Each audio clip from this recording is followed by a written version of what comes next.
Governor Rhodes, you have often said that when you elect a governor, you elect management. Your biggest crisis was the Kent State shootings. Governor Celeste's biggest crisis was the home state bank failure. Would you please compare these two crisis situations and tell us how they could have been better managed? Well, there are two separate incidents. One was law and order.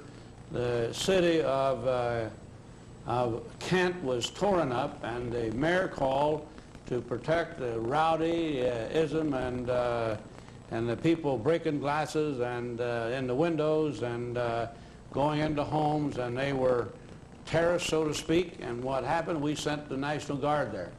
And out of that, I was sued by different people that were involved in that, and I won both cases. And it was the most sorrowful day ever happened in the state of Ohio. We said that at the time. I was not there when the National Guard was there. Politically, they tried to put me in there as a general that led all of it. And I have no objection being sued, and we were found not guilty in every time that we've been to court concerning Kent State. Governor Celeste, same question. Well, I want to finish. Governor Celeste went up there and spent 2 or 3 days. You know, if he loved Kent State that much, especially a few days before election, he should have sent all of his children up there to school instead of outside the state. All right, Governor Celeste.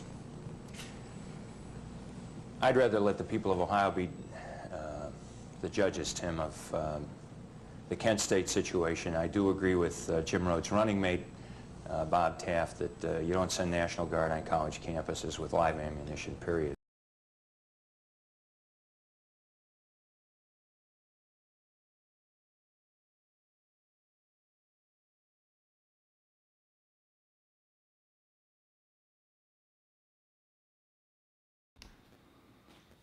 Hi, so what's your name?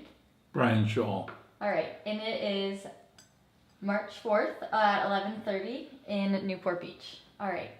March 14th. 14th, that's what I meant. Okay, so what was your perspective of the war while you were attending Kent State prior to the incident?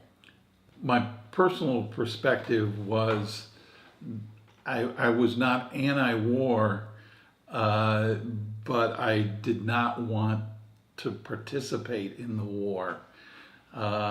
So it's just a little bit of discontinuity,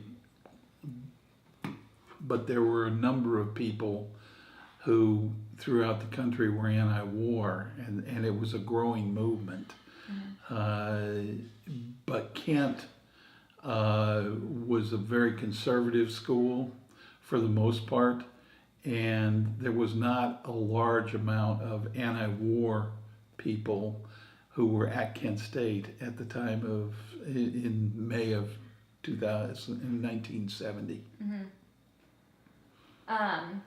So the national sentiment was there was a lot of...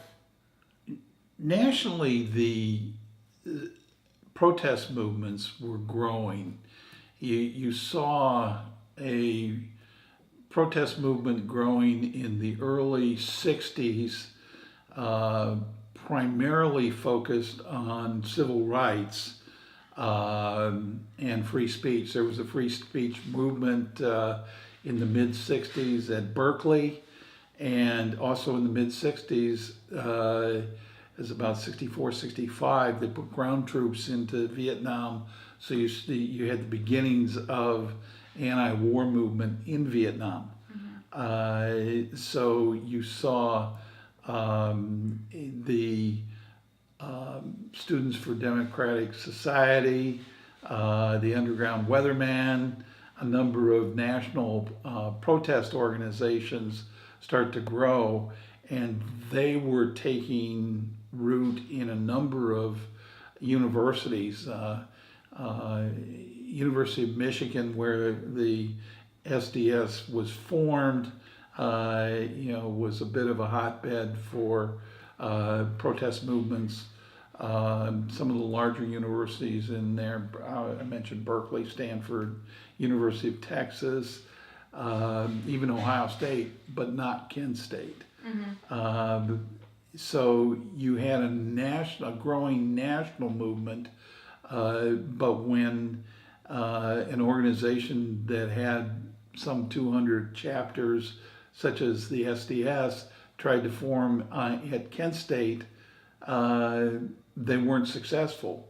They had a couple of demonstrations there, and they ended up having more anti-SDS people at the demonstration than they did people supporting them. So how do you think the incidents, like, what do you think led up to the incidents if it was more, if it wasn't an anti-war?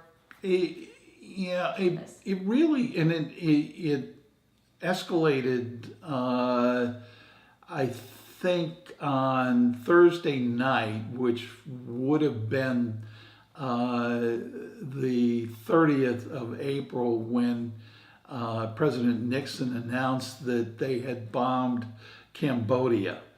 And while Nixon was talking about de-escalating the war, and you had an anti-war movement to begin with, when he announced that publicly that he was bombing Cambodia, everybody viewed that as an escalation of the war, and people were seeing a greater involvement of the country in a war that I think everybody had a difficult time explaining why we were in it. And a lot of the students were on campus to get their 2S deferment so they wouldn't get drafted. And all of a sudden, they feel like they're escalating the war. So that, I think, hit the mood of the country all the way across the board. So you saw protest in other universities, some of them violent.